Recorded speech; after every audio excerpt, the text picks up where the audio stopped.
Welcome to the topic master. तो कैसे हैं आप सब? मैं हूं आशीष पांडे और आप पढ़ रहे हैं एनसीईआरटी क्लास 12 का चैप्टर नंबर 8 मानव स्वास्थ्य एवं रोग, ह्यूमन हेल्थ एंड डिजीज। इस चैप्टर को हम टॉपिक वाइज कवर कर रहे थे। हमने बहुत सारे टॉपिक देखे, बहुत सारे नहीं, हमने 4 ही लेक्चर देखे हैं। 4 लेक्चर में हमने 4 टॉपिक को कवर किया।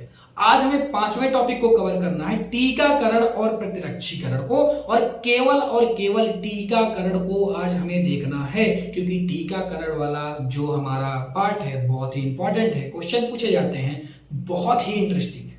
जो वैक्सीनेशन आप करवाते हैं, बच्चे जैसे पैदा होते हैं वैक्सीनेशन स्टार्ट हो जाता है।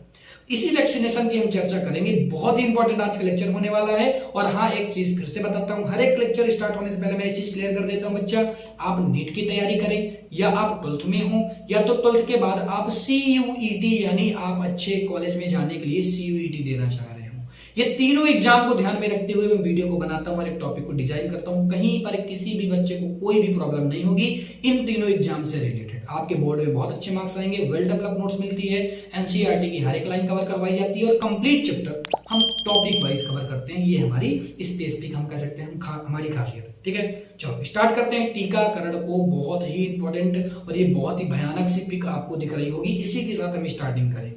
अब टीकाकरण का ना जो टॉपिक है बहुत ही इंटरेस्टिंग है, बहुत ही इंटरेस्टिंग है। बच्चे ऑफलाइन में तो बहुत इंटरेस्ट से इस चीज को पढ़ते हैं, हम जब पढ़ाते हैं। ठीक है, तो इसको यहां पर भी एंजॉय करिए, बहुत ही अच्छी तरीके से आप पढ़ेंगे, बहुत मजा आने वाली है। ठीक है, अगर मैं वैक्सीनेशन की बात करता हूं तो सबसे पहली बात यह आती है कि वैक्सीनेशन की बात स्टार्ट कहां से हुई। सदियों से बात चली आ रही है, इनडायरेक्टली डायरेक्टली। लेकिन अगर हम बात करते हैं, हम जहां से पढ़ना स्टार्ट करते हैं, क्लास 12 तक की बात बता रहा हूं, आगे ये चीजें बदल जाती हैं। हम क्लास 12 में पढ़ना स्टार्ट करते हैं जेनर साहब से। ये जो हमारे जेनर साहब हैं, इनको हम फादर ऑफ वैक्सीनेशन भी बोलते हैं, क्योंकि इन्होंने वैक्सीनेशन के बारे में बताया था। समझ में आया क्या? चलो, अब इन्होंने वैक्सीनेशन के बारे में कैसे बताया था देखना ध्यान से। इन्होंने वर्ड नहीं दिया था, अभी वैक्सीनेशन वर्ड नहीं आया, मतलब वैक्सीनेशन जो होता है प्रोसेस, उसके बारे में इन्होंने बताया। इनकी स्टोरी बड़ी ही इंटरेस्टिंग है। स्टोरी कैसे इंटरेस्टिंग है? बड़े लापरवाह किस्म के आदमी थे। ऐसा मतलब कई तथ्य हैं, उनमें से जो तथ्य हम पढ़ते हैं, जो एनसीईआरटी पर हैं, जो पढ़ाए जाते हैं टीचरों द्वारा, वो मैं आपको बताने जा रहा हूं। ये क्या कर रहे थे? तरह तरह के एक्सपेरिमेंट कर रहे थे। उस समय जो स्मॉल पॉक्स था, उस समय जो स्मॉल पॉक्स था बच्चा, जो स्मॉल पॉक्स था, ये बहुत ही भयानक डिजीज हुआ करती थी।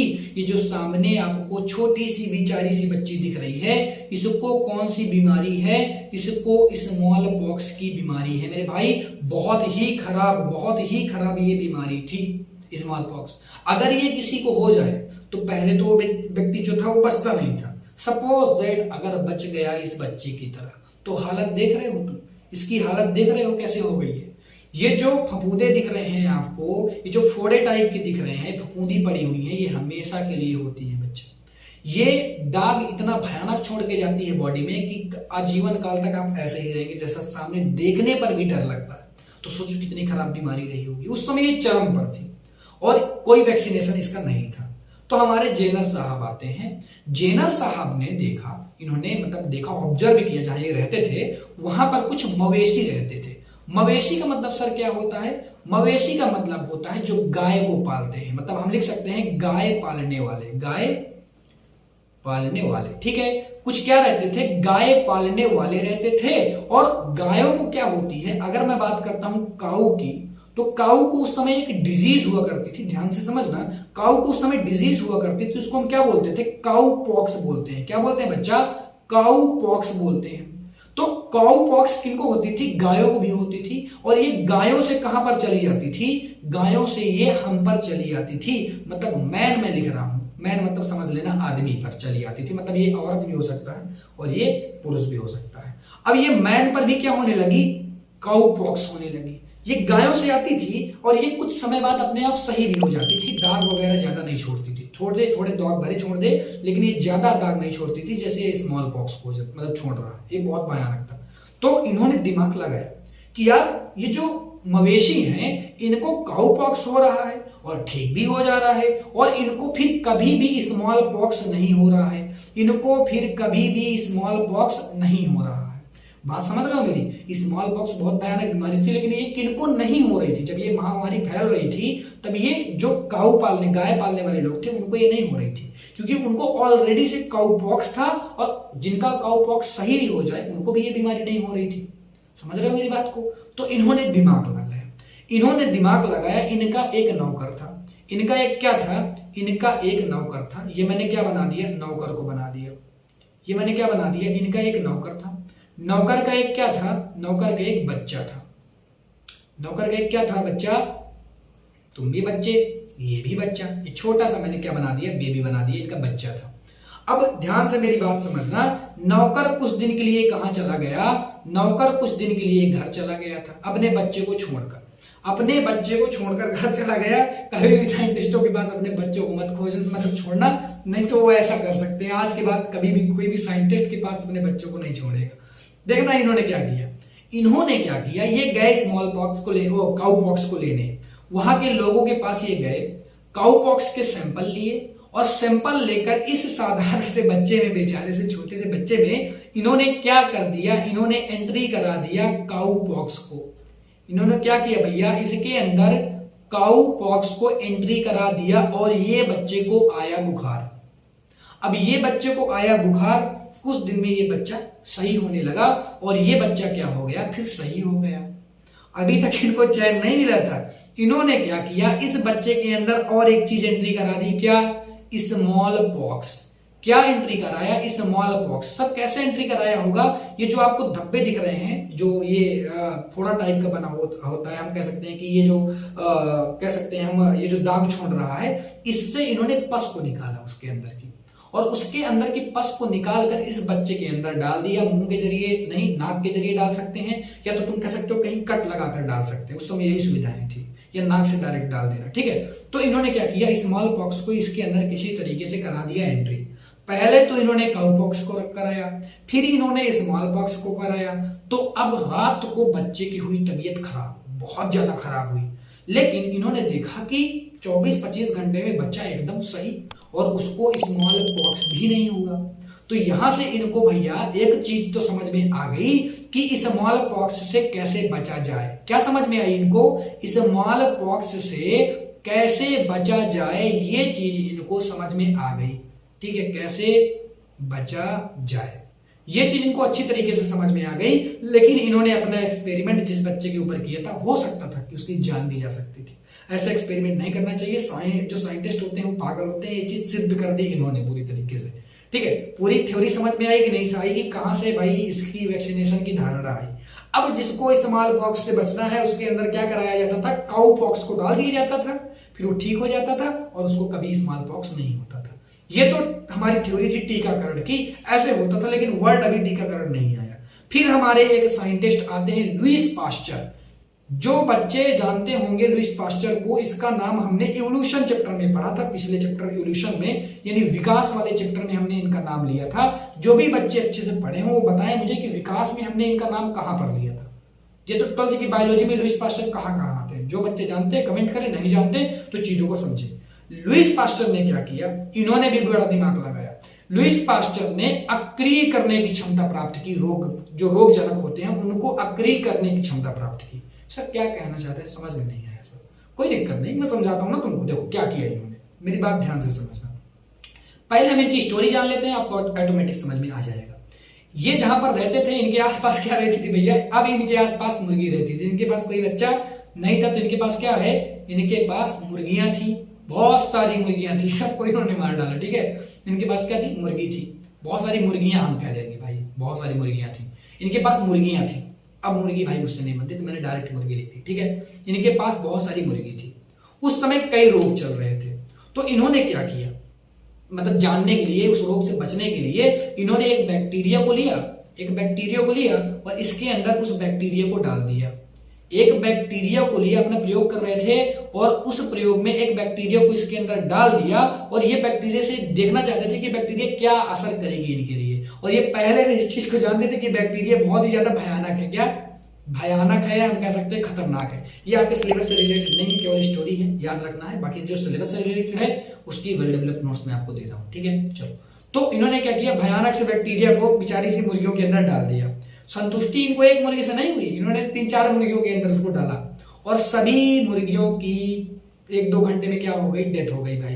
सभी मुर्गियां गई काम से, सब मुर्गियां मर गई। अब इनके पास बची कुछ मुर्गियां, तो इन्होंने सोचा इनका दिमाग खराब हुआ यार कि बताओ इतने दिन से कर रहा हूँ, सभी निपट गई। तो ये घूमने चले गए। अब ये घूमने गए, कुछ दिन बाद घूम फिर के आए तो मरी हुई मुर्गियां पड़ी थी। मरी हुई मुर्गियां उस समय क्या थी, पड़ी थी। अब इनके पास कोई सैंपल नहीं बचा था बैक्टीरिया का, तो इन्होंने क्या किया, चलो ठीक है भाई, इन्हीं मरी हुई मुर्गियों से बैक्टीरिया को निकालो और डाल दो जो मुर्गियां और बची हुई हैं। तो इस मरी हुई मुर्गियों से इन्होंने फिर से क्या प्राप्त किया, बैक्टीरिया प्राप्त किया, और इस बैक्टीरिया को फिर से इन्होंने मुर्गियों पर डाला। किस पर डाला भैया, फिर से इन्होंने अपनी मुर्गियों पर उसको डाला। तो देखा कि मुर्गियां क्या हुई, मुर्गियां बहुत ही तेजी से क्या होने लगी, बीमार होने लगी। क्या होने लगी, बीमार होने लगी। अब इनको फिर से घबराहट हुई, फिर से घूमने जाना पड़ेगा क्या, एक बार तो मार के घूम आए, दोबारा फिर से बीमार होने लगी। लेकिन कुछ समय बाद, लेकिन क्या हुआ बच्चा, लेकिन कुछ समय बाद मुर्गियां क्या हो गई, एकदम से ठीक हो गई। मुर्गियां क्या हो गई, एकदम से ठीक हो गई। तो इन्होंने सोचा यार ये कैसे हो सकता है, अभी तो ये बीमार हो रही थी, अब ये एकदम से ठीक कैसे हो गई। अब इन्होंने फिर से वो बैक्टीरिया को खोजा जो पहले वाला बैक्टीरिया था, मजबूत वाला, भयानक वाला बैक्टीरिया।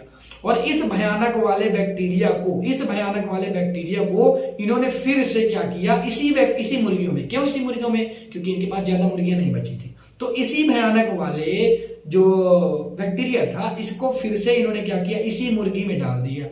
लेकिन इस बार क्या हुआ, ये कंडीशन नंबर फर्स्ट थी, लेकिन इस बार क्या हुआ, ये मुर्गियों में कोई सिम्टम नहीं आया, ये तो बीमार भी नहीं हुई इस बार। क्या, ये तो बीमार, मेरे पीछे आ रहा होगा ये चीज, तो लिख लेना, ये बीमार भी नहीं हुई इस बार। अब अगर ये बीमार भी नहीं हुई तो ये यार बड़ा सोचने लगे कि यार ये कैसे हो गया, बैक्टीरिया मेरा खराब हो गया क्या।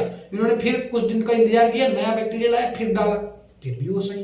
तो इन्होंने एक चीज जाना कि अगर हम बैक्टीरिया को कमजोर कर दें, मैं कुछ दिन बाद आया था घूम के, तो जब मैंने बैक्टीरिया को डाला होगा तो बैक्टीरिया कमजोर नहीं होगी, और अगर मैंने कमजोर बैक्टीरिया को मुर्गियों के अंदर डाला होगा तो उसके अंदर एंटीबॉडी बन गई होगी, और वो एंटीबॉडी बार बार इनकी रक्षा कर रही है जब मैं बैक्टीरिया को डाल रहा हूं। ये चीज इनको समझ में आई, और इन्होंने एक चीज समझा कि अगर हम किसी भी रोग कारक को अक्रिय कर दें, एकदम निष्क्रिय कर दें, उसको कमजोर कर दें, और फिर अगर प्रवेश कराएं तो एंटीबॉडी बन सकती है।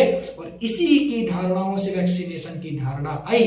और यहां पर जो चीजें मैं लिखी हुई हैं उनको मैं हटाने जा रहा हूं, लिखना चाहते हैं तो स्क्रीनशॉट ले ले, मैं हटा रहा हूं, ठीक है। इन्हीं की धारणाओं से इन्होंने क्या किया, चिकन कॉलरा हो गया, एंथ्रेक्स हो गया, रेबिस हो गया, ये भयानक बीमारियां थी उस समय की, और सब क्या क्या बना दिया इन्होंने, वैक्सीन बना दिया, टीका बना दिया। और टीका करना, वैक्सीनेशन की प्रोसेस इन्होंने स्टार्ट कर दी। यहीं से वैक्सीनेशन की प्रॉपर प्रोसेस स्टार्ट हुई है लुईस पास्चर के जरिए, ठीक है। चिकन कॉलरा एक बहुत बड़ी बीमारी थी, इसलिए इन्होंने मुर्गियों पर ही अपना एक्सपेरिमेंट किया था, ठीक है। पूरा एक्सपेरिमेंट समझ में आया होगा, बहुत ही अच्छी तरीके से समझ में आया होगा, किसी भी बच्चे को कोई भी कंफ्यूजन नहीं होगी। है, कमेंट करो, अच्छा लगा तब भी कमेंट करो, बताओ यार ना कि कैसा लगा तुम लोगों को, ठीक है। बात समझ में आ गई क्या। इन्होंने किसके किसके बारे में बताया भैया, चिकन कॉलेरा के बारे में, एंथ्रेक्स के बारे में, रेबिस के बारे में। इन सब, रेबिस के बारे में नहीं, इन सब का क्या किया, वैक्सीन तैयार किया। बहुत ही भयानक बीमारी थी उस समय की, महामारी फैलाई हुई थी ये बीमारी, समझ रहे हो मेरी बात को। तो बहुत ही अच्छे तरीके से समझने की कोशिश किया करो, मिस आउट मत किया करो, बहुत समझ में आएगा बच्चा। एनसीईआरटी की तो लाइन तुम चाट जाओगे, क्वेश्चन का भी गलत नहीं होगा तुम्हारा, ठीक। आगे बढ़ते हैं, आओ अब हम बात करते हैं वॉन वेहरिंग की। वॉन वेहरिंग की बात करते हैं। इन्होंने क्या किया, इन्होंने निष्क्रिय प्रतिरक्षा के बारे में बताया। मैंने पहले ही आपको सक्रिय प्रतिरक्षा क्या होती है और निष्क्रिय प्रतिरक्षा क्या होती है, इनके बारे में वेल डेवलप्ड टॉपिक कवर करवा रखा है एक वीडियो पर। वीडियो नंबर 2 या 3 पर होगा, आप जाकर दे सकते हैं, प्लेलिस्ट पर जाइए आपको मिल जाएगा, या तो प्लेलिस्ट की लिंक आपको डिस्क्रिप्शन में भी मिल जाती है, ठीक है। तो इन्होंने क्या किया था, निष्क्रिय प्रतिरक्षा के बारे में बताया था। इसीलिए वॉन वेहिंग को क्या माना जाता है, जनक भी माना जाता है। फादर ऑफ निष्क्रिय प्रतिरक्षा किसको बोलते हैं बच्चा, वॉन वेहरिंग को बोलते हैं। समझ में आ गया क्या, ये चीज इंपॉर्टेंट थी, ठीक है। इन्होंने कैसे निष्क्रिय प्रतिरक्षा की अवधारणा दी, थोड़ा सा मैं निष्क्रिय प्रतिरक्षा बता देता हूं कि क्या होता है, तो और अच्छी तरीके से समझ में आएगा। देखो, सक्रिय और निष्क्रिय में एक सबसे बड़ा डिफरेंस मैं आपको बताने जा रहा हूं, सबसे बड़ा, वैसे तो मैंने बता दिया लेकिन यहां पर बताने जा रहा हूं ताकि आप मेरे साथ कनेक्ट हो पाए। अगर मैं सक्रिय प्रतिरक्षा की बात करता हूं, अगर मैं सक्रिय प्रतिरक्षा की बात करता हूं और अगर मैं निष्क्रिय प्रतिरक्षा की बात करता हूं, समझ जाओगे ना, चलो ठीक है, समझ जाओगे तो अच्छी बात है। तो एक सीधी सी बात याद रखना, अगर मैं किसी भी बॉडी की बात करता हूं, ये मैंने क्या बना दिया बच्चा, ये मैंने बॉडी बनाई है, इधर भी बॉडी बना दी और इधर भी बॉडी बना दी, ठीक है। और जो मैं डिफरेंट बताने जा रहा हूं, सबसे इंपॉर्टेंट डिफरेंट बताने जा रहा हूं, अगर तुमने इसको याद किया तो सक्रिय और निष्क्रिय में इन फ्यूचर आपको कभी भी कोई भी प्रॉब्लम नहीं होगी। अगर मैं बॉडी की बात करता हूं तो हमेशा सक्रिय प्रतिरक्षा में क्या होता है, बॉडी के अंदर एंटीबॉडी बनती है। एंटीबॉडी कहां बन रही है बच्चा, बॉडी के अंदर बन रही है, बॉडी के अंदर बन रही है एंटीबॉडी, मतलब सक्रिय प्रतिरक्षा। यानी जो तुम अभी टीकाकरण पढ़ रहे थे, जो तुम अभी टीकाकरण वैक्सीनेशन पढ़ रहे थे, वो सक्रिय प्रतिरक्षा का एग्जाम्पल है। क्योंकि जो हम टीका लगा रहे हैं ना, वो हम जीवाणु को कमजोर करके तुम्हारे अंदर डाल रहे हैं ताकि तुम्हारे अंदर एंटीबॉडी बन सके, ना कि हम दवा दे रहे हैं। लेकिन निष्क्रिय प्रतिरक्षा क्या होता है, जब हम बाहर से, जब हम क्या करते हैं, जब हम बाहर से बनी बनाई एंटीबॉडी, जब हम बाहर से बनी बनाई एंटीबॉडी देते हैं, तो वो एग्जाम्पल हो जाता है निष्क्रिय प्रतिरक्षा का। जैसे आपको सांप काट लिया, सांप ने आपको डसा, अब आप गए डस, अब मरने जीने की लगी है भाई, एंटीबॉडी तो आपके अंदर बन नहीं जाएगी ना। तो ये ऐसी चीजें हैं कि बनाई जा सके एंटीबॉडी, कोई भी सांप कर सकता है, हर एक कभी अलग अलग होता है। तो हम फिर बाहर से बनी हुई एंटीबॉडी, बाहर से बनी हुई एंटीबॉडी को आपके अंदर प्रवेश करवाएंगे और आपको सांप से बचा लेंगे। सर ये एंटीबॉडी कैसे बनती होंगी, तो देखो एंटीबॉडी बनाई नहीं जाती बच्चा। एंटीबॉडी को क्या किया जाता है, जैसे मान लो घोड़े की बात समझो, घोड़े को समझो तुम, जो घोड़ा होता है बच्चा वो सांप से बच सकता है, तो हम क्या करते हैं, सांप को कटवाते हैं घोड़े से, ठीक है। सांप को बार बार कहेंगे काट भाई, घोड़े को काट। अब घोड़े को जितनी बार काटेगा तो घोड़े के अंदर एंटीबॉडी बनेगी, क्योंकि वो बच सकता है सांप से, तो उसके अंदर एंटीबॉडी बनेगी और एंटीबॉडी को हम क्या करते हैं, निकाल लेते हैं और उसी एंटीबॉडी को आपके अंदर डाल लेते हैं और आपको बचा लेते हैं। पहले से बनी हुई एंटीबॉडी रखी रहती है, ऐसा नहीं होता कि अब तुमको सांप काट दिया, अब तुम घोड़े को कटवा रहे हो सांप से कि भैया आओ काटो इसको, जल्दी जल्दी एंटीबॉडी बने, हम इसकी निकाल के अपने ऊपर डाल लें, तो ऐसा नहीं होता। उसकी पूरी मैकेनिज्म होती है, बहुत सारी प्रोसेस होती है, फिर जाके ये चीजें होती हैं। सक्रिय और निष्क्रिय में मेन अंतर समझ में आया। तो जो निष्क्रिय प्रतिरक्षा के पिता थे वो वान वेहरिंग थे, इन्होंने निष्क्रिय प्रतिरक्षा के बारे में बताया था। और इन्होंने कैसे निष्क्रिय प्रतिरक्षा के बारे में बताया था, इन्होंने क्या किया था, डिप्थीरिया एंटीजन को भेड़ के अंदर डाला, डिप्थीरिया एंटीजन को भेड़ के अंदर इन्होंने डाला और एडीएस के बारे में इन्होंने बताया था, मतलब एडीएस इन्होंने बनाया। एडीएस कहां पर बनता है, केवल भेड़ के अंदर बन सकता है, और कब बन सकता है, जब डिप्थीरिया उसके अंदर जाएगा, और एडीएस जब बन जाए तो उसको बाहर निकाल लो, काम में ले लो। ऐसा ही होता है। जैसे एक एग्जांपल मैं और बता रहा हूं, इनके बारे में नहीं बता रहा, ये नहीं बताए थे जो मैं अभी बताया। अगर तुम क्या करोगे, घोड़े को सांप से कटवाओ, घोड़े को तुम क्या करो, ये मैंने प्यारा सा सांप बनाया, ये मैंने क्या बना दिया, सांप बना दिया। जब घोड़ा सांप को काटता है तो घोड़े के अंदर क्या बनती है, एंटीबॉडी बनती है, एंटीबॉडी बनती है, और इसी एंटीबॉडी को तुम क्या करो, निकाल लो, और जब हम लोग को काटेंगे तो हम लोग ले सकते हैं उस एंटीबॉडी को, हम बच सकते हैं। तो ऐसा यहाँ पर होता है। अब मैं जो नोट बताने जा रहा हूं, यहाँ पर जितने वेरी लगा सको ना, जितने तुम्हारे कॉपी में आ जाए उतने वेरी लगा दो, लास्ट में इंपॉर्टेंट की जगह छोड़ देना, वी मत लगा देना, ठीक है। चलो अगर हम बात करते हैं नोट की, तो पहली बात जो मैंने आपको बताया, जो वैक्सीनेशन है वो स्मृति पर आधारित है। क्यों, क्योंकि जो बचपन में आपको वैक्सीन लग जाती है, जो बचपन में हमने आपके अंदर वैक्सीन लगा दी है, वो जीवन भर आपके काम में आती है। मतलब कहीं ना कहीं जो वैक्सीन हमने लगाई उसकी स्मृति आपके अंदर बनी हुई है। ये पहली बात है, समझ में आ गई होगी।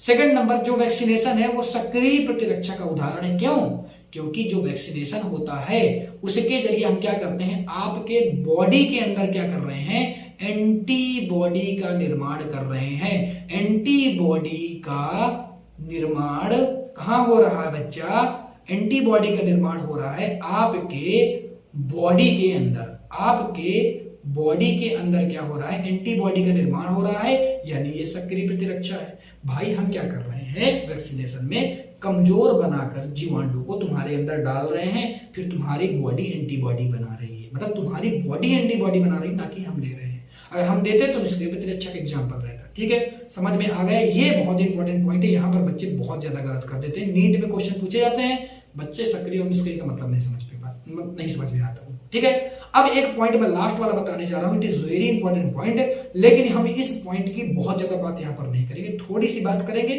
क्योंकि ये यहाँ का टॉपिक नहीं है। एक लाइन आ गई है, एनसीईआरटी की लाइन है, इंपॉर्टेंट है, क्वेश्चन पूछा गया है, पूछा नहीं जाएगा, गया है, तो इसीलिए मैंने यहां पर इसको रखा। जो रिकॉम्बिनेंट डीएनए तकनीकी होती है, ये क्या होती है इसके बारे में ज्यादा बात नहीं करेंगे, मैं थोड़ा सा आपको बताऊंगा, बाकी ये पूरी चीजें बायोटेक्नोलॉजी में हम देखेंगे। जो रिकॉम्बिनेंट डीएनए तकनीकी होती है उसके जरिए हम बहुत बड़ी मात्रा में टीका को तैयार कर सकते हैं, और हमने तैयार भी किया है। हमने ट्रांसजेनिक ईस्ट का यूज करके क्या तैयार किया, यकृत शोध का, यकृत शोध बी, इसको हम हिंदी इंग्लिश में बोलते हैं हेपेटाइटिस। हेपेटाइटिस बी बहुत भयानक बीमारी है और इसका कोई इलाज नहीं है, इसीलिए इसका टीका ही एकमात्र इलाज है, और टीका हमने इसका बना लिया है by the process of transgenic, by the process of किसके, हाँ, रिकॉम्बिनेंट डीएनए। ठीक है, याद रखना, रिकॉम्बिनेंट डीएनए के जरिए हमने बनाया टीका, कौन सा, हेपेटाइटिस बी का। ये होता क्या है, लीवर में, जो आपका लीवर रहता है उसमें कुछ प्रॉब्लम्स आ जाती हैं, कुछ सेल होती है जो कि कैंसर भी आगे चल के कर सकती है। एक बड़ी बात है, हम आगे बात करेंगे जब रोग वगैरह की बात करेंगे। अभी तुम इतना समझो कि जो रिकॉम्बिनेंट डीएनए रहता है उससे, उस तकनीक के जरिए हमने एक बहुत बड़ी टीका बनाया है जो कि हेपेटाइटिस बी का है। हेपेटाइटिस बी बहुत ही भयानक बीमारी है जो कि लीवर में होती है, और ये कैंसर भी कर सकती है, बहुत लोगों की जान भी गई है, लेकिन आज इसका हमारे पास टीका है। आई होप ये कंप्लीट लेक्चर आपको समझ में आया होगा, कहीं पर किसी भी बच्चे को कोई भी प्रॉब्लम नहीं होगी। वीडियो अच्छा लगा होगा, अच्छा लगे तो कमेंट करना है आपको, और मिलता हूं मैं आपसे नेक्स्ट लेक्चर पर। कंप्लीट चैप्टर को टॉपिक वाइज ऐसे ही कवर करेंगे, हर एक टॉपिक में बहुत ही अच्छी पकड़ बनेगी आपकी, ये मेरी गारंटी। ठीक है, मिलता हूं फिर आपसे नेक्स्ट लेक्चर पर। Thank you so much for watching, tata bye bye.